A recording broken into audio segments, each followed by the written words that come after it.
2021년엔 4.3 특별법이 두 차례 개정되며 4.3 희생자가 명예회복할 수 있는 근거와 보상의 근거가 마련됐습니다.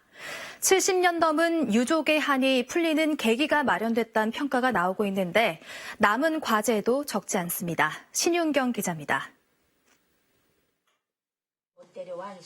김정희 할머니는 1949년 유복자로 태어났습니다. 아버지가 4.3의 광풍에 휩쓸려 돌아가셨기 때문입니다. 출생신고도 하지 못하고 살아온 할머니는 학교에 들어가기 위해 가상의 인물을 아버지로 세운 뒤에야 호적을 가질 수 있었습니다. 90을 넘긴 어머니와 가족관계를 바로잡으려 노력 중이지만 개정된 4.3 특별법에 가족관계 특례가 제외되며 안타까워하고 있습니다. 희생돼도 호적에 못 올리거나 한 사람들을 올려주는 게 특별법이라고 저희 무식한 생각에는 하는데 그거를 배제했다는 게 너무 억울합니다. 제주 4.3은 올해 두 차례 특별법이 개정되며 중요한 전기를 맞았습니다. 지난 2월에는 1999년 제주 4.3 특별법이 제정된 이후 21년 만에 전부 개정안이 국회를 통과했습니다. 4.3 희생자와 유족들에게 배보상하는 것을 처음으로 명문화했고 추가 진상조사를 하기로 했습니다. 수영인에 대한 재심도 법무부 장관이 일괄 청구할 수 있게 되면서 제주의 직권 재심을 위한 합동추진단이 설치됐습니다.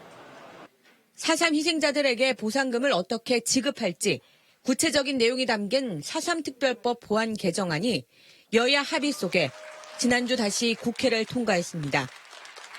내년 예산에 1,810억 원의 보상금이 포함됐고 5년에 걸쳐 지급이 이뤄집니다. 70년 넘은 유족의 한이 풀리는 계기이면서 과거사 문제 해결에 모델을 제시했다는 평가가 나오고 있는 이유입니다. 과제도 적지 않습니다. 정희 할머니의 경우처럼 가족관계가 얽힌 유족에 대한 실태 조사와 대책 마련이 시급합니다. 내년부터 본격화되는 추가 진상조사 역시 만만치 않은 숙제를 풀어야 합니다. 조사가 미흡했던 행방불명 희생자에 대한 연구와 연좌제 피해, 트라우마 진상조사를 비롯해 가해자 진상조사 등이 요구되고 있습니다.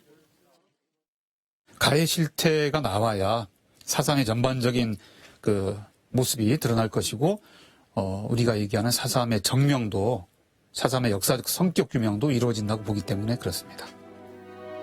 이름을 제대로 붙이지 못한 제주 4.3의 정의를 바로 세워나가는 것도 앞으로 해나가야 할 일입니다.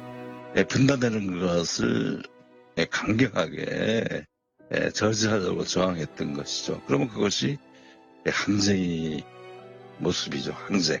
이름이 새겨지지 않은 백피를 일으켜 세우면서 제주 그렇게 정명을 부여했으면 어떨까. 보상금 지급을 예고하며 제주 4.3은 새로운 전기를 맞았습니다.